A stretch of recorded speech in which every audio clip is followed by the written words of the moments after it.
how to stick to habits and how to achieve your goals. And getting really clear on what your goals are is so helpful for accomplishing them. Acting like you're a 2-year-old and constantly being like, well, why to yourself can be really helpful. If you give yourself a very limited amount of time to do a task, less time than you think, you will get the task done in that time, and then you get all of that remainder of time back. And I think we focus so much on the advantages of giving advice, but we don't focus on the sense of like competency and resilience and self-empowerment and intelligence that we get by giving advice. Number 1 for imposter syndrome, realize you are not alone. Everybody has it. You have to build those proof points for yourself. And by not doing something because you're scared, you're building a proof point that you didn't do something because you're scared. 100%. Do any step towards building the community that you can, but in-person interactions can't be beat. All right, you guys, today's podcast, we have Liz Moody, who is a podcast host, a journalist, and author of a great book. You guys, it's called 100 Ways to Change Your Life, the science of leveling up your health, happiness, relationships, and success. And I told you this before we even started. I really love this book. It's so smart. Thank you so much. That makes me so happy to hear. It's the kind of thing you work on something for so long on your own and you think it's good and you hope it's good, but then you put it out in the world and it's been so gratifying to start to hear people's reactions. Yeah. I mean, listen, it's an accumulation of, this is what it is, guys. It's basically, I gotta say, I'm kind of upset that I'm kicking myself that I didn't do it. But you can do it next. I can do it next. There's room for all the books. I love that. It's not a zero-sum game, which is what I always say, but it's basically an accumulation of all the most amazing tips, tricks of all the best experts in the world that she's had on her podcast and put together a book because of all the tips in all areas of life. And which is when I was reading it, I didn't realize I was going to like it as much as I did because you also wrote it in a way that it's so user friendly, and you can like put it down, you can pick it up, and it's kind of like a coffee table book, right? Yeah, that's exactly what I wanted it to be. I just feel like in today's day and age, you can sit and read a whole book, but sometimes that can feel really intimidating. And I wanted to create a book that when your pasta water is boiling, instead of picking up your phone and like scrolling on social media, you can pick up a book, you could read a tip, you get the science, you get an action step. And then within 5 minutes, you've gotten everything out of it. You can put it down and be completely satisfied. Yeah, I agree. And also you have one line in the book that I thought was really stood out to me, which was like, you never say no to yourself. Yeah. And it's because I talk about that again. And it's because I always say never self-reject. We've got so much rejection outside. Yes. Why do we do that to ourselves?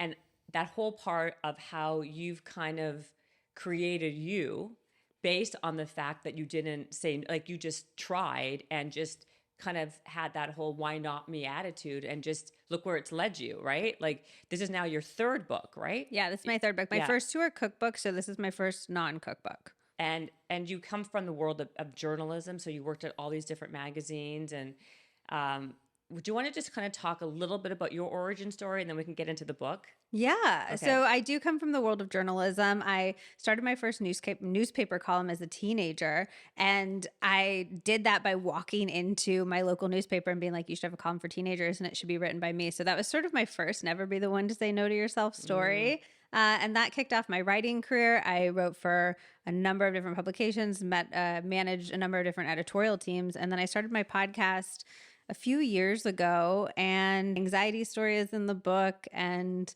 but never be the one to say no to yourself has definitely been a guiding journey or a guiding mantra in my life. It's, I think, the thing that is responsible for my editorial success. I think it's the thing responsible for my podcast success, and it's the thing responsible for my books. When I wrote my first cookbook, I had no idea how to write a cookbook. I didn't have any business writing a cookbook. I didn't have culinary training. I was a content creator at the time, but I had like no followers. And I literally Googled like how to write a cookbook proposal. And then I copied one that I found online. And then I Googled like how to find an agent. And then I sent it off to agents. And It was, and then within like 2 weeks, we had a bunch of different publishers in New York City bidding on it. I had one outfit at the time that I bought to do these meetings, and I I saw wore that. it every single day, essentially. And my agent would be like, I'm not going to tell them if you won't tell them, you Right, know? right. How would they know? They don't Yeah, know. exactly. I was a Right. little stinky by the end, but That's okay. We're a better deodorant. You'll be fine. Or some perfume. Go to Sephora, spray some perfume, yeah, and you're exactly. fine. Exactly. Well, okay. So let's start with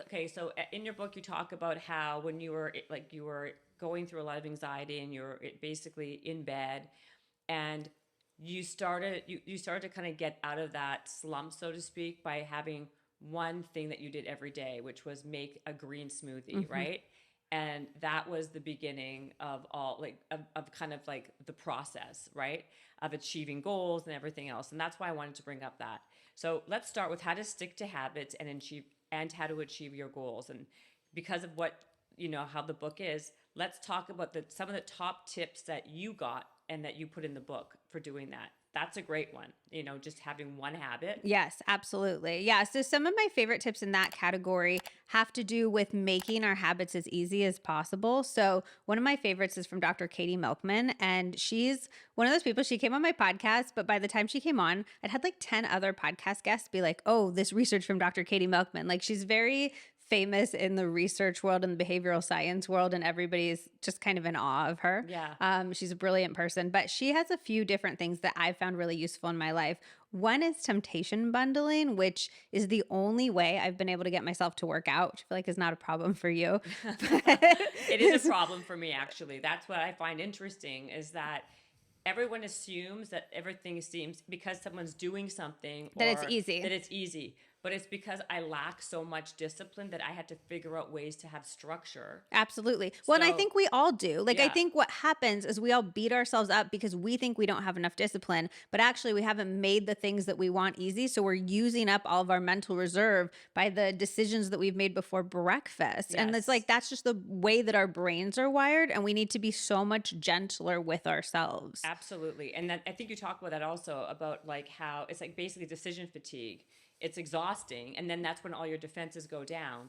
But let's talk more. I love that temptation bundling. Yeah. Because So do you want me to explain it? because it's a great. I love it, and I think that that's what I've used. I never called it temptation Yeah. bundling, but it's a great thing. So let's talk about that. So it's basically taking the thing that you love the most and combining it with the thing that you want to do that's a little bit harder for you. So for me, it's working out is the thing that I want to do, but it's a little bit harder for me. And I save my very favorite podcast to listen to when I work out, kind of just like put the workout person on mute on the workout apps that I do. And I put on my favorite podcast, and it makes me look forward to my workout sessions because I'm like, oh, I get to catch up on my favorite podcast. You can do this with doing your taxes. You can do this with doing your homework. You can do this even with things like going to therapy if that's hard for you, or couples therapy. Like, adding in a little bit of a reward or a temptation or a treat that you're giving yourself starts to wire your brain to crave that thing that you might otherwise be dreading. And the important thing is to save the thing you love for only that time. So I'll listen to other podcasts throughout the rest of my life, but my very favorite ones I can only listen to when I'm working out,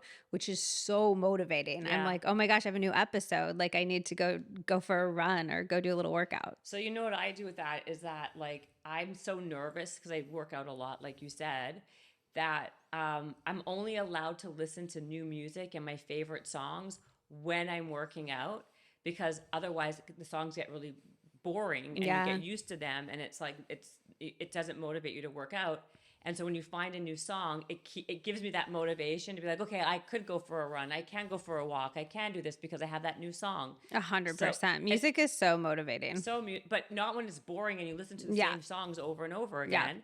And so that to me is kind of my version of that. Or watching a show that, like, I would otherwise never be able to do, but if I'm on the treadmill or something, right? Like, make it fun for yourself. And I think that sometimes we feel like, and this is a huge theme in the book, we feel like our healthy habits should feel a little bit like punishment to count. Yeah. And I'm so against that belief. I have a tip that's like, above all, suffer less. It's the tip that opens the book. Yeah. And it's so important to me because I think sometimes we're like, oh, I can't go eat at that restaurant because I can't find something on the menu that I like. And or I have all of these things on my to-do list and I'm so stressed out about checking off all of my healthy habits for the day. And like, that's not the point of this. All Yeah. of these tips and tricks and tools are supposed to make our lives better. And when we lose sight of that, when we're eating the food that doesn't taste good, that we're dreading that food every single day, when we're missing out on times with our friends and our community in the name of wellness, like that's no longer wellness. Yeah. And It's that's not wellness. It's torture is actually what it is.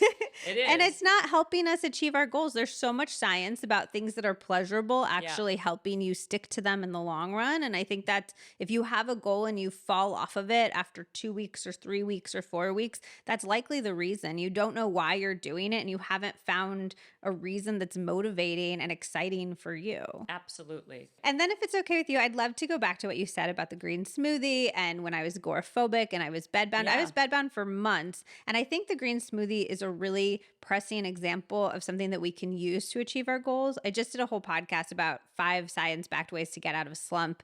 And one of the ways is to make the things that we do so much easier, like to lower the bar so much more. When you're in a slump, but also when you're in a hard place in life, and also just to be a human these days is like to be in a hard place in life. It's really, really hard if you have this big, huge goal to even feel the motivation or feel like you can begin to achieve that thing. So I think that making it just like one tiny thing, what's one tiny thing that you can do today can be a really, really helpful way to build a habit and to stick to our goals. And I also have a tip in the book, which was from Isaac Newton originally, but I'm co-opted it for myself, which is that objects in motion stay in motion and objects at rest stay at rest. And the idea behind that is inertia is going to be a huge part of anything that we're trying to accomplish. So if you're like laying on the couch scrolling on your phone, it's gonna be really hard for you to get up and like start writing that book that you want to write or go run a marathon. But if you can pick one tiny thing to get up and change the momentum and change the direction and get in motion, then instead of staying at rest, you'll stay in motion. So for me, that green smoothie was more than a green smoothie. It was a really critical thing to get me the motion and the momentum that I needed to start moving in the direction of my dreams. Absolutely. I could not agree with you more.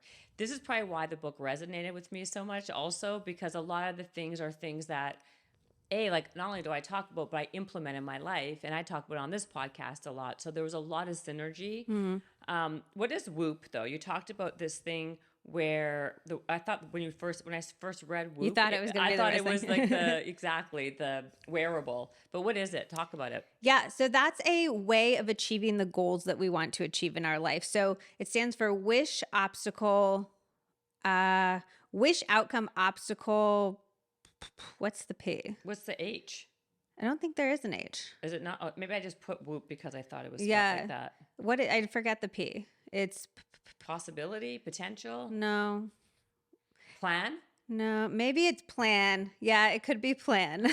You don't know for sure? Okay. I don't know for sure. Do you want to skip that? I can also do it. I can also okay. So in 5 minutes, you can set up a system proven to make you far more likely so to I can achieve tell you anything. about it without telling you the things, if that's okay. Yeah, go ahead. Okay. So the WOOP goals is the idea that we often don't go after our goals in the right way. And one of the reasons that we don't go after our goals the right way is we don't picture the obstacles that we're going to encounter along the way. So one of the O's in the WOOP goals, it's an acronym, is to picture the obstacle that you're going to encounter. So you have your wish and you have what you want to achieve, but then instead of just picturing yourself achieving it, which is what I think a lot of visualization and mindset things is about, you're actually picturing the obstacle and then you're making a plan, that's the P, for how you're going to overcome that obstacle. And doing that can hugely increase. There's been a ton of research on this for healthy eating, for accomplishing homework assignments for children, for work projects, for so many different goals in our life.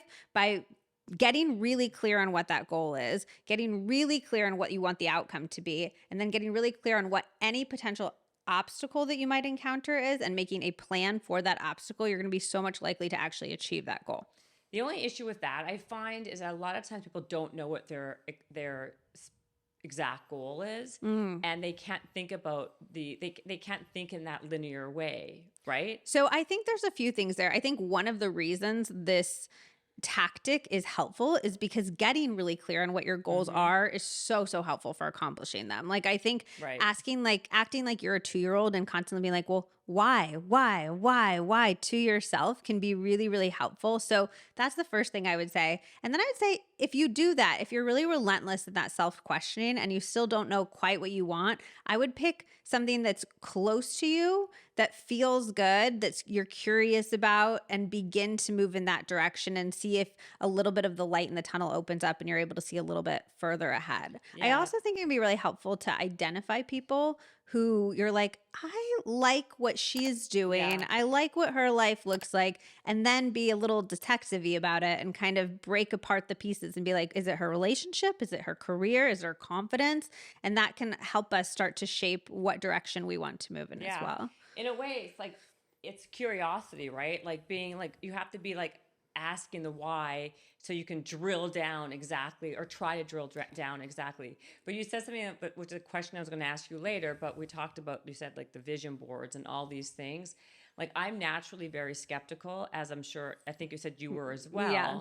And I never really believed very much, or I still don't, in this whole manifestation and visualization and all of those things. Like it's one of those areas for me that's like difficult, right? Because it's so trendy and hashtaggy, and it's like very much like the direction of where everything is going now, right now, I feel, social media wise.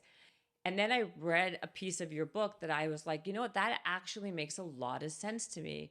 I don't remember what researcher it was, or It was Dr. Tara Swart-Bieber, and Yeah. she's from MIT and King's College London, and she's a neuroscientist and a medical doctor. So Yes. she's really got, She's like the real deal. She's the real and deal. I can listen to someone like that and tell, like, I want to talk about that, what she said, what the piece of advice was, why those vision boards actually do work. It's not like the wooey stuff that you hear. 100%. And I had her on the podcast, and I am somebody who's very skeptical. And I was like, okay, I want you to talk to me, like give me all the science behind this, because I'm coming into this as very much a non-believer about these things. And so there's a few things at play with vision boards, or she calls them action boards, because she thinks we really need to tie an action Yes. to our vision to Yes. make it come to place. We can't just be like, millions of dollars. All right, I'm going to sit here. Can't wait for it to start raining money. She's not a fan of that. But it really comes down to our selective attention. So our brain is hardwired for survival. It's always trying to pay attention to things that it thinks that we need to survive, whether or not it's right about that. Like mine is often like, anxiety, like be careful, you're gonna die at any second. And I'm like, no, we're cool. So a lot of this is telling your brain like, no, you're safe, we have the basics covered, I want you to focus your attention on other things.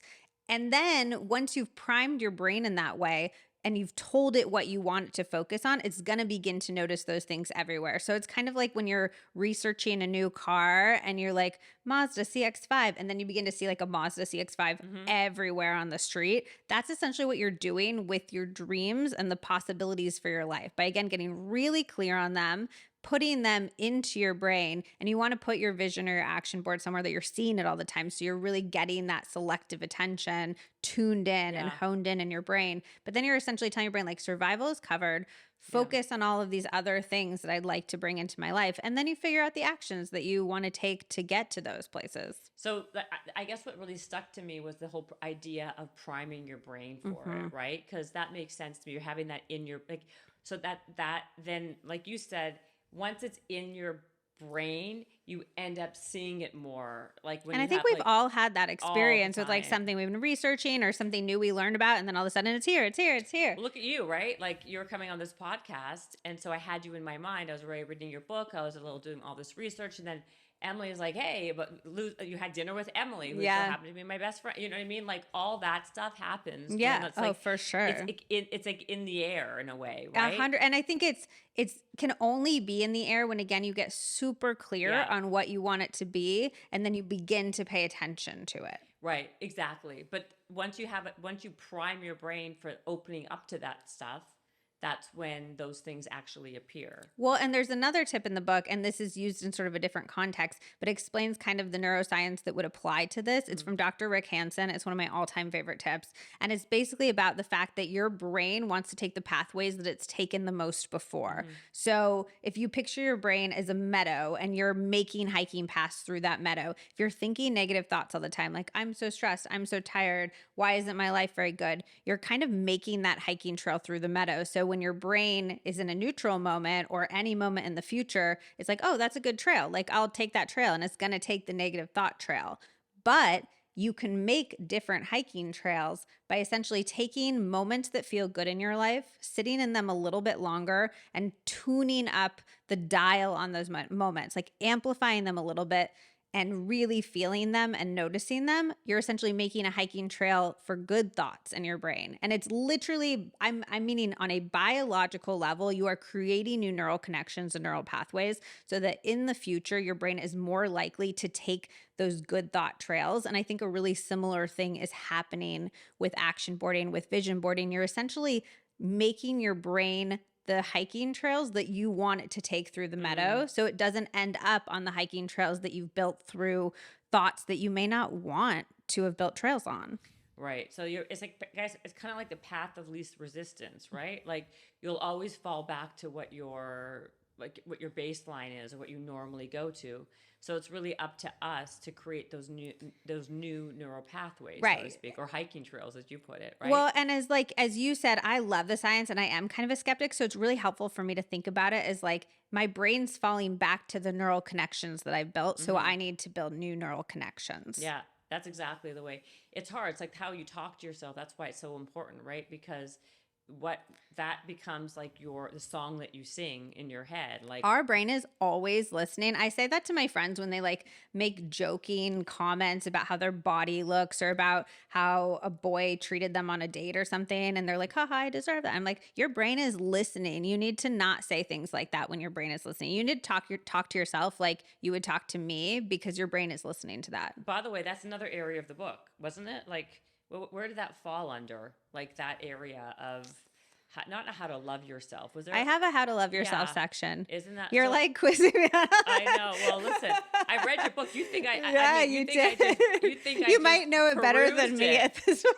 I'm telling you, I like went through that book like with a fine-tooth comb. I appreciate it. Yeah, I really did, because so many of these, like a lot of why, again, not like I keep on praising this, but a lot of times, even with me, because we have similar people that we want to talk to, and for as many people as I've talked to, a lot of times, you need to be reminded of these things. Like, I've talked to all these people and I can't remember anything. Like, I can remember like top line things here and there, but like, really, I don't, like, this is like a cheat sheet now. Well, and I think the thing is, different things apply at different times in your life. 100%. Like, I'm not expecting somebody to pick up this book and do 100 different things and be like, like, I'm expecting them to pick it up and be like, right now my relationships need a little bit of work, so I'm going to dive into the how to up-level your relationships chapter. Yeah. Right now my gut health might need a little bit of work, so I'm going to dive into that chapter. You pick up the tips that apply to you at the time, and that's going to be ever changing, because we're ever changing people with ever changing goals and ever changing needs. Yeah. So like, I picked areas of the book that I thought people who listen to this podcast would care for, like how we can have more energy, tips on there, how to be more productive, like things like this, like where I thought how to be more successful. It's a lot of entrepreneurs. So let's go into all of those a little bit. Sorry if I'm putting you on the spot, but I mean, unfortunately, you're on the spot a little bit. Yeah. Let's go through that though. Like, let's go to how to be more productivity secrets, like how we can hack our focus, kind of thing.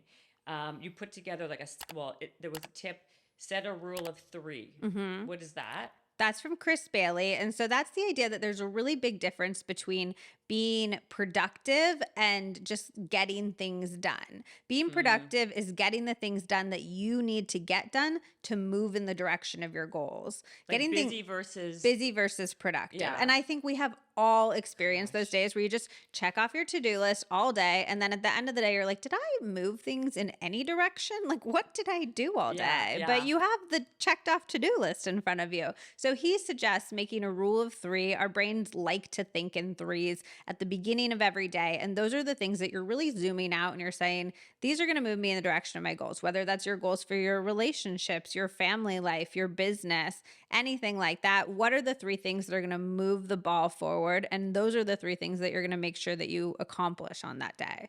He also loves doing it on a weekly basis. What are the 3 things that would move the ball forward in the ways that you want it moved forward for the week, on a quarterly basis, on an annual basis, on a 10-year basis? In 10 years, what are 3 ways that you would like your life to be different? What are 3 things that you want to have accomplished? And I think zooming out and zooming in at the same time, you're like, getting this bird's eye view, but you're also getting really, really granular about the things that are going to make you feel the way that you want to feel for your future.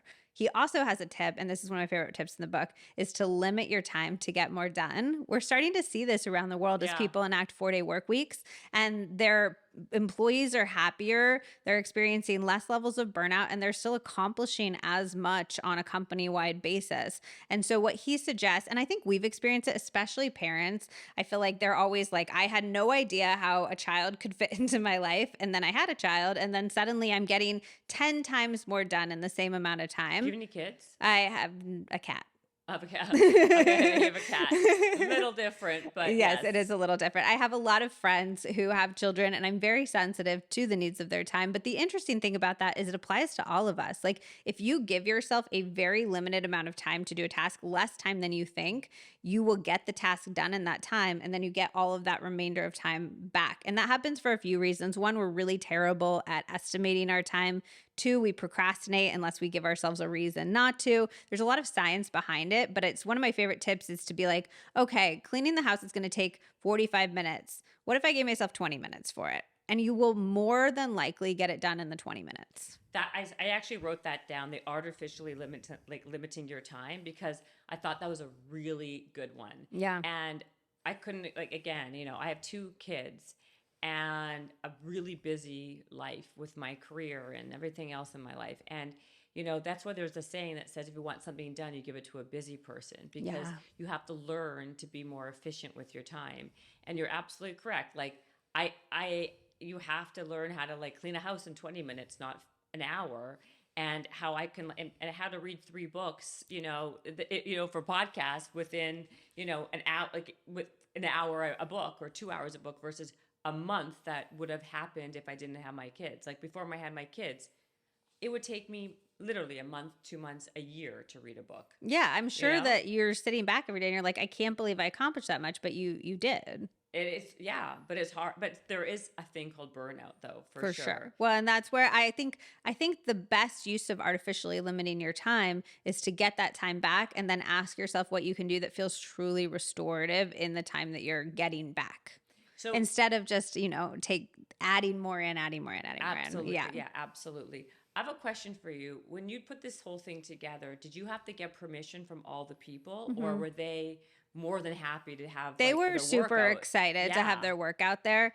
And I think I technically own the content because they all were on the podcast, and all the quotes are from the podcast. But I did get everybody's permission, and everybody was really excited to be in the book. Because it's like another set of eyes, or otherwise would never even know you even existed. For sure. And it's also it was really fun because I got to take all of the wisdom they shared. I also got to add in all of my own wisdom, like the never be the one to say no to yourself is one of my life mantras. And I've shared that on social media, and I literally get messages on a weekly basis from people who've they've gotten raises, they've gotten houses they didn't think they'd ever get, they've gotten relationships they didn't think they'd get, and it feels so good. But then also I got to see where they overlapped. Like, what were the habits that all of the world-class performers and doctors had in common? What were the dietary things they all agreed on? And I think especially in the wellness world, there's a lot of focus on the things that people disagree on. And it was really fun to say, well, what are the common denominators, and begin to put those together. What are the common denominators? So there's a few. One thing that pretty much every single person I've ever interviewed does is have a news boundary, which I think is really interesting. A news boundary? A news boundary. So I think in today's day and age, we view the news as entertainment, and the news often views itself as entertainment. I mean, cable news is often literally classified as entertainment, but we act like we're informing ourselves and we're being conscious citizens. So nobody I interviewed like has their head in the sand, is not an engaged citizen, but they have ways they engage with the information so that the information isn't taking over their life and hijacking their mental health, which I think happens to a lot of us, especially in today's day and age. So one of them literally sets a timer for 10 minutes. He'll read from a certain website for that 10 minutes. After that, he's not allowed any news for the rest of the day. Another person would just get their news from long form podcasts and books so that it's a little bit less sensationalistic and it's just more measured in its approach. Another gets all of their news from their spouse because they're just like, I can't handle it right now. Just tell me the news that I need to know. Yeah. But I did think it was something I've been reflecting on, because I think we can trick ourselves into being like, oh, I'm scrolling on, my Apple News app and I'm an informed citizen, this is good for me. And it gives us this low grade anxiety in the background all the time, because as somebody who worked in editorial for years, like I can tell you the anxious headlines, the anxiety inducing headlines are the things that get clicks, and they know that, and they need the clicks, they need the traffic. It's a business. Totally. So that's the one tip that they all across the unit, like across the board. Across the board, that was a big one. Everybody has limit your news. Limit your news. Okay. Everybody has some type of stress relieving practice, and they take it really seriously. There's a tip in the book that's like, it's something like, you probably know it better than me. Yeah, probably. But it's like, get serious about stress relief. It's not something that you do to feel good in the moment. It's not something that you do when everything else from the day is done. It's something that you need to do to lower your inflammation levels and have a really significant impact on your health. Like if you are eating really well, you're working out, you have all these other habits, it's for naught if you're walking around stressed out and frazzled all day, because that is such a fundamental part of your literal physical, biological health. So every single person I've ever interviewed has some practice. It differs. Some of them meditate. Some of them do yoga nidra. Some of them do a lot of walks. Walks are huge. Everybody's with the walks. The micro walks, the long walks, all of the things. All the walks. All the walks. But or something with community, which I think is a really underrated way of stress relief, or a really underrated way of practicing stress relief. But they all have something, and they don't say, oh, I hope this happens when I'm done with my to-do list. I hope I have enough time to take my walk to call my friend. They calendar it in, and they give it as much importance as any other part of their day. And I think that's a really big one that a lot of us, we feel like we have to like earn our stress relief. And it's like, no, that needs to be a priority, and we need to act like it's a priority. Do you know what the one thing that I heard unanimously that everybody always says is they all have a gratitude journal. That was the one that I hear all the time. And to me, I don't know if I like what I, again, in your book, what I really love, two things I wanted to say actually. What I noticed was like there are so many amazing experts out there who have really great information that nobody knows about. And what I gleaned from that book is that like, wow, I didn't talk to that person. Like I never knew they even existed. So all you know is what you know, right? Like your world is very small. Right? Like not yours. I'm saying no, like it's such an important thing to remember outside of the context of a podcast even, but like that's what I find interesting. It's like people are like looking at social media, and if the people are not big popular on social media, then people don't know who they are. But what I've noticed, the people who have some of the greatest information are people that are not on social media. There are all these amazing MIT researchers, Harvard researchers who have such amazing knowledge to spread. Like that's what when I was going through your list, I'm like, it's funny because these are all topics that I talk about, and yet I don't know that one, that person, and they have such great information. Well, it's interesting you say that too, because a lot of them intentionally don't have social media because they've done enough research on the brain and research on health that they are staying off of it. Well, exactly. And that was another point I was going to make, is that like there was probably intention in why that is, because it's so bad for your brain. And the amount of time, like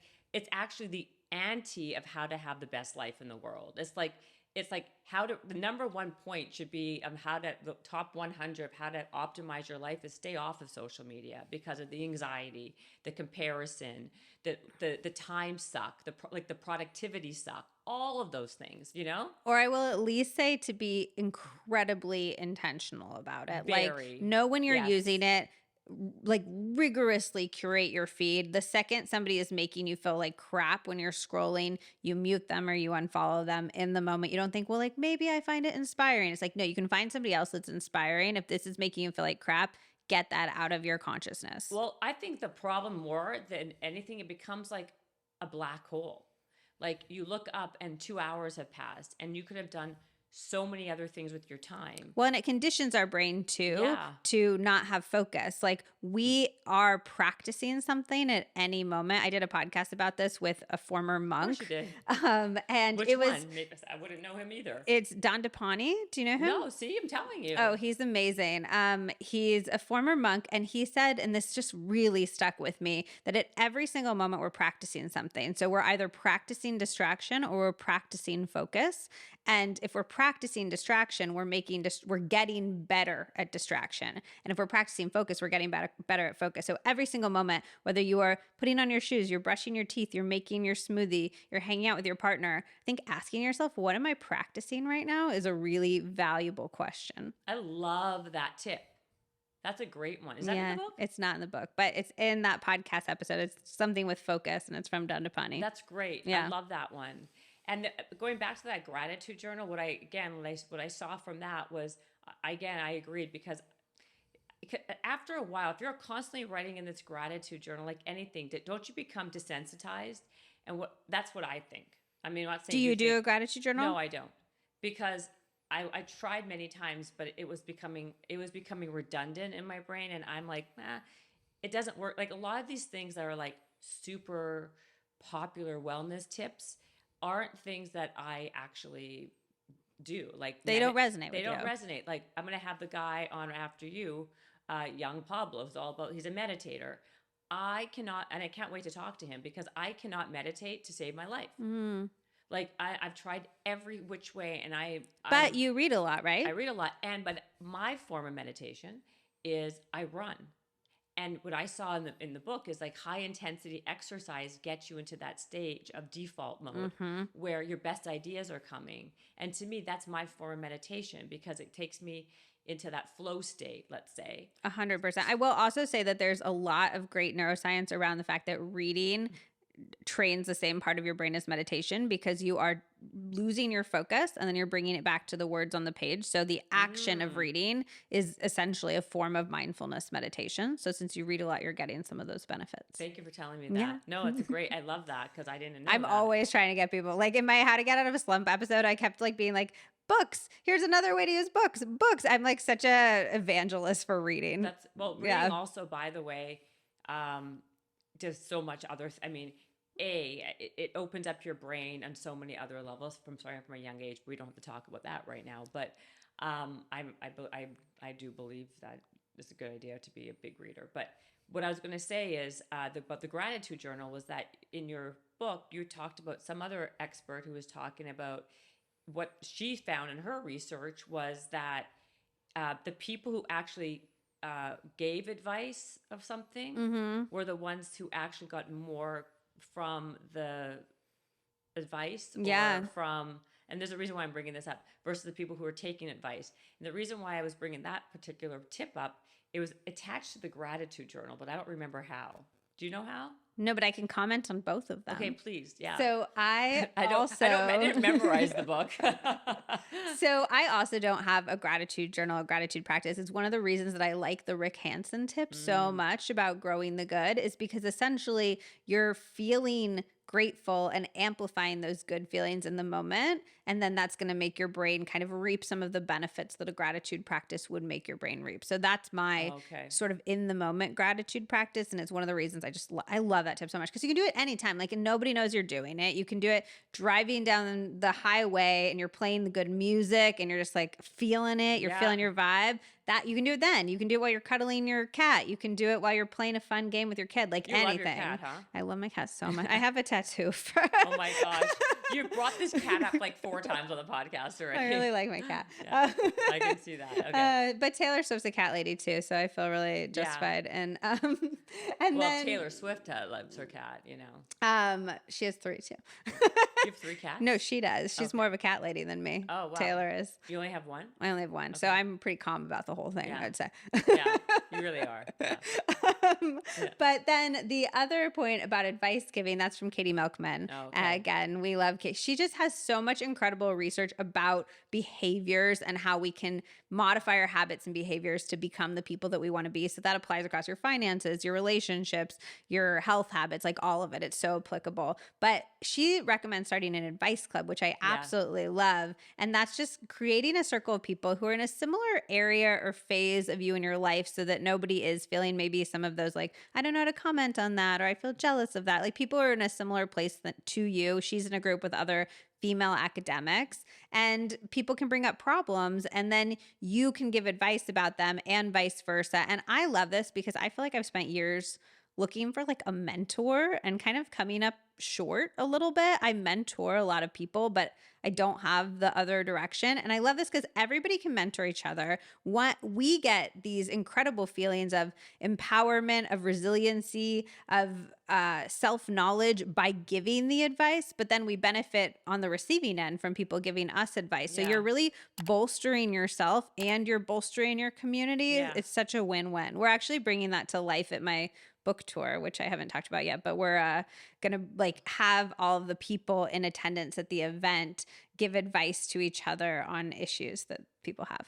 I love that. Yeah. Sounds like YPO Forum. Do you know what that is? No. Yeah, it's just like a group, and like there's a forum, and like basically it's a group where and it's very structured, and you have to follow the structure, and it's for people to kind of give feedback and advice, and people all like-minded who've all had a certain amount of success in their business, and it's really a great resource, and that's why I love that idea. Well, and I think we focus so much on the advantages of giving advice, but we don't focus on the sense of like competency and resilience and self-empowerment and intelligence that we get by giving advice. Yeah. We really feel solidified in our knowledge and our ability to contribute by giving that advice. Right, and so therefore it makes you like act more or like do more. I love that. That's what I'm saying. Like, I really like this book. I'm telling you. I have to talk about overcoming imposter syndrome because it's such a big topic, and I get asked that. I'm sure you talk about that all the time, and you have some great advice on that. And let's talk about that. So I think the number one thing to realize for imposter syndrome is that everybody has it. Yeah. If you don't do something because you feel like an imposter, the person who does that thing is gonna feel like an imposter too. They've just figured out a way to overcome it. So never give up on the opportunity in the first place because you're like, oh, I'm not good enough. It's like the other person doesn't feel good enough either, but they've just said yes to the situation and to themselves. I feel like everybody who's super successful that I've met all have imposter syndrome. Do you have it at all, or? Yeah, or what? You don't think I have imposter? No, I'm curious. Or I think for me, it's a question of what moments it springs up to. Because I don't think like a lot of people universally have imposter syndrome. I think that there's areas we feel really secure and competent in, and then other areas that niggle our insecurities. I think that's probably more true than not. But I do have imposter syndrome, to answer your question. Like I know is it considered imposter syndrome though, if you know what your strengths are and you also know what your weaknesses are, and if you have a lot of self-awareness? Like I do think I'm self-aware enough to know like the things I can do well, I can do really well, but the majority of things I'm just really bad at. You know what I mean? So I dominate maybe in like one or two categories, and then in every other category I'm like honestly horrible.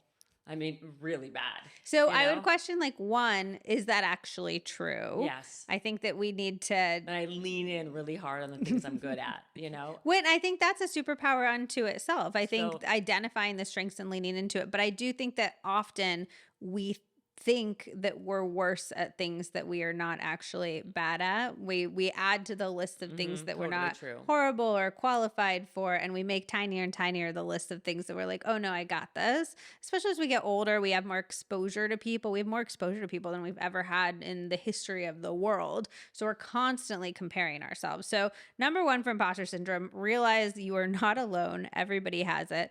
Two, I'm a huge fan of letting our actions lead our feelings. If I had waited to not feel anxious, to do all of the things that I needed to do to not feel anxious, I would still be laying in my bed in London, like watching Netflix movies and being like, all right, I guess this is my life, cuddling my cat. Yeah. Let me get on the fifth time. I love it. But I didn't. I did the things that I wanted to do to alleviate my anxiety, despite literally physically shaking. Like you talked about making the smoothie. The first time I went downstairs to make a smoothie, I had an active panic attack. My palms were sweating. I was shaking, but I knew what I wanted to do and I did it scared. And I think we often wait to feel really confident to go after the things that we want, to feel like, oh, I've got this. But the confidence comes from going after the things that we want. So when we have imposter syndrome, first of all, I think we're saying everybody's got it. So if somebody has to do this thing with imposter syndrome, it might as well be me. Right. And second, we're letting our action lead our feelings, because it will happen. You will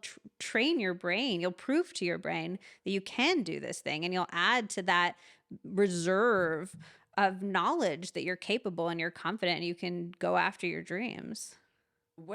So do you have imposter syndrome still? Yeah. Oh yeah, for sure. But you have some areas that you know you're good at. Yeah. So like my podcast, I feel totally confident about. It's the thing I thrive in the most. I'm such a curious person, and I always am so interested in my guests, and I feel very confident that I can have the conversations my listeners will be interested in. But I was on live television for the first time a few weeks ago, and I was shaking like a little chihuahua. Like you're not used to it. I wasn't used to it, and I made myself look really cute, and I just did it scared. My mouth was so dry before like the camera comes to you.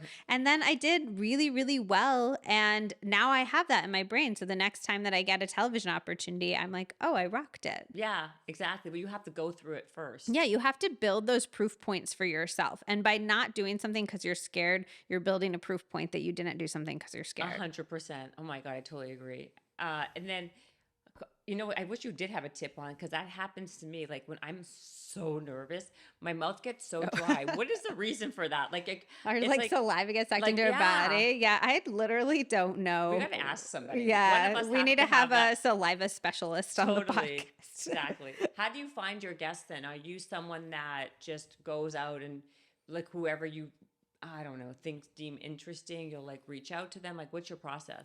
Well, I'm thinking about it 100% of my life. Yeah. So I'm literally, anytime I'm at a bookstore, I'm looking at the new releases and I'm saying like, oh, that's interesting. I'm going back into the old releases and saying like, what books are standing the test of time? What books are people still talking about? Anytime I see an article written in any sort of major publication, I'm like, who wrote that? Who's the researcher on it? I'm always going on to different studies that are being published recently and seeing like who authored them. What else have they authored? I'm listening to different podcasts. I'm hearing, often we go topic first with my podcast, so we don't go guest first. So I'm hearing the topics that people are struggling with, that my friends are struggling with, that my listeners and my community are struggling with. And then I'm going out and trying to find a guest who speaks to that topic. Yeah. What do you think right now is hot? Like what topics are people super interested in knowing about? I do think habit building's a big one. I think personalized medicine. We just did an episode about the future of wellness and the future of healthcare. And a lot of that came down to how are the different ways we're personalizing our approach to these things. I think people are really, really interested in that. Like personalizing what, like nutrition, yeah, supplements? all of it. So like in that episode, they talk about all these different tests that you can get to figure out what you should be eating, how you should be moving, what are the things that you might struggle with in the future, and how you can prevent those now. I mean, I found it really heartening. I was like, I'm afraid to do DNA testing because of Alzheimer's and finding out some bad news. And they completely were like, we have hope for so much of these things. If you arm yourself with the information, you can make such a big difference in your potential future outcomes. And that made me feel significantly better. Who did you have on talking about it? It was Dr. Lee Hood and Dr. Hood and Dr. Price. They just wrote a really great book, but they're like the most decorated. They have like so many published papers, won National Science Awards. They're just like incredible scientists, top of Yeah. their game scientists. Do you have mostly doctors on and researchers? Or is that? It's a mix. So we do a lot of doctors and researchers. We really try to be like, who is the best in the world right now at cancer research? Who is the best in the world right now at microbiome research? And we try to have them on and ask them all of our questions and really break it down into a way that's fun to listen to. I feel like a lot of the more sciencey podcasts, you kind of use them to drift off to, you're just this is really interesting, but it's so much information. And I don't think any part of our life should be, above all suffer less, above all suffer less. So I try to make it as fun as possible and as interesting as possible while getting as much science as possible. So we do that. And then we also do people who share personal stories, and they share how they're applying these habits to their life and how their lives are changing as a result of that. Yeah. No, I think it's great. And like I said, it's interesting because it just shows me that there's so many amazing, brilliant people out there who have so much knowledge that we can just glean anything from them. Oh, for sure. It's just, I think it's amazing. Okay, let's just go into one more thing, and then we can wrap this thing about creativity. How to increase our creativity, because I think this is one that I think a lot of people also struggle with, right? What are some of the best tips that you've heard on in your book that you put out there that can really help people level up on that area? So there's a few. One, any type of outside exposure is going to increase your creativity. And I found this fascinating. If you look out a window at something green for under a minute, you're going to increase your creativity. There's literally studies that show this. So you don't need a lot of outside exposure. It's obviously better if you go for a walk outside, if you find a park, if you go for a hike, anything like that. But literally looking out your window at a tree for under a minute, for about 45 seconds, is going to increase your creativity, which is wild to me. And it's just, I think that's really helpful to remember in those moments where we're noodling away at our computer. Often it's better to leave your computer and go for a walk around the block. And you think that's wasted time, but you're actually going to be making more progress towards your goals in doing that, especially if you get really clear on the problem you're trying to solve or the hurdle you're trying to overcome. While you're on that walk, you're going to come back with fresh ideas. You're going to come back refreshed. Yeah. And then the one you shared, I really, really like, which is that if you do a high intensity workout, especially if you get the problem really clear in your head beforehand, you're accessing a different part of your brain, and you're kind of quieting that part of your brain that's pushing down your creativity, that's telling you self-questioning, self-doubt, all of those things. You're quieting all of that, letting the creativity come through. So doing a quick high intensity workout can be really helpful for creativity as well. What is some of the stuff of all the tips? I've got a bunch of other things, but I know you're probably oh my God. The one thing I have one more actually, but okay. Before I even ask you this last one, of all the tips in your book, what are the ones that you've actually implemented into your life? What does your daily habits look like? So I will say I do different things depending on my needs. Yeah. And I think we should always be evaluating our morning routines, our evening routines, the habits that we're implementing throughout our day by being what are my goals right now? What am I trying to accomplish? And if anything's in there and you don't have a why for it, we get rid of that. We don't have time for that. We have a short-lived human experience, and every moment needs to count towards what we want it to count towards, even if that counting is just relaxing. You know what I mean? Yeah. So I'm always changing my things. The ones that I'm really loving right now, I have my circ walks, which is my daily, you roll out of bed, you look like garbage, it's a-okay, and you just get outside and walk around outside for about 10 minutes. And getting that circadian, or getting that light in your eyes, is going to help set your circadian rhythm, hence circ walk, for the entire day. Because almost every single cell in our body is on our biological clock. It functions based off of our circadian rhythm. That impacts not only your energy and your sleep and the stuff you'd think about, but it's also going to impact your gut microbiome. Those little microbes are functioning on a clock. It's going to impact your hormones. I think of it as a daily multivitamin that I take, just rolling out of bed, getting outside for about 10 minutes. You could, if you do a circ walk, you can join our little circ walk fam. So that's amazing. But also if you just want to sit there, I've been doing something recently because I've been so busy with this press around the book, and I call it circ work. And I just take my computer outside and answer emails outside in the morning. But it's just the idea is to get light in your eyes as close to when you wake up and the sun comes up as possible. So if you wake up before the sun comes up, you want to wait till the sun's up and then go outside. And we have a whole FAQs about that in the book. So I'm doing that one. I'm doing cold showers because, again, that's a really easy one to implement. You can shower on warm and then end it on cold. And the research on cold exposure I found really interesting, that the water doesn't need to be as cold as we think often. And you can still have some really, really beneficial effects. I think there was some effects that start at like 57 degrees, which is like pool water, you know? So I found that fascinating. 57? Oh, yeah. interesting. And you also get some effects, like you get effects on your dopamine by going outside on a cold day. You know, the cold exposure has gradient levels to it, but you get some just by, like, if it's a winter day and you go outside, you get some. So I found that heartening too. So I do that. I'm always thinking about how to add a vegetable to every single meal, which is one of my tips. That's one of the things that, like, all the doctors and experts agree on, is diversity of vegetables and plant food in our diet, regardless of what else you're eating. I think with diet, we're always like, what's that last 20%? And it's like, well, let's agree on the 80%. You know what I mean? Exactly. Like, eat your vegetables. And then after you have that done, we'll talk about, like, the little tiny tweaks around that. So I'm always looking for ways to, like, add herbs to my food, add roast frozen veggies, things like that. And then the growing the good. I know I keep coming back to that, but it's one of my favorite ones because I could be right now, I could be like, this is such a nice feeling being on this podcast, having this engaged conversation with you.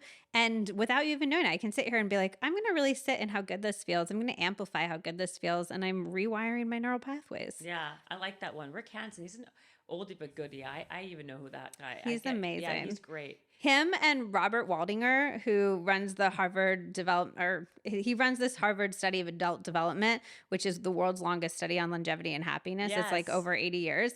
And I find them both so interesting because they both practice Zen Buddhism, and they both study happiness. And Dr. Rick Hansen studies it at Berkeley, and Dr. Robert Waldinger studies it at Harvard. And they have very similar energy of just, like, really so excited to be alive, the kindest energy. And I just think it's interesting because their backgrounds are kind of like, they're doing similar stuff. I'm like, something's working here. So what was the one, did they give you a tip that was similar? Did they each tell you something that was similar? Or no, I mean, we kind of focused on different stuff. With Rick, we did, like, diving into the nitty gritty of happiness. And with Robert, we talked about the findings of this study and how we can increase our longevity and live our healthiest, happiest lives. But I just thought, I was like, I kind of want to look into Zen Buddhism for one, you know? That's actually true, right? Like, for sure. I mean, they both have it in common, but then also they're both very, very, very focused on community.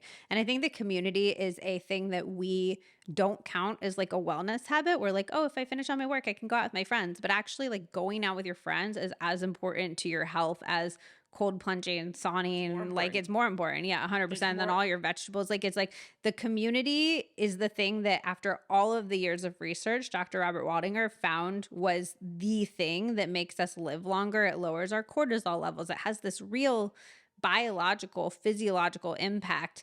And we act like it's like a reward for work well done, you know?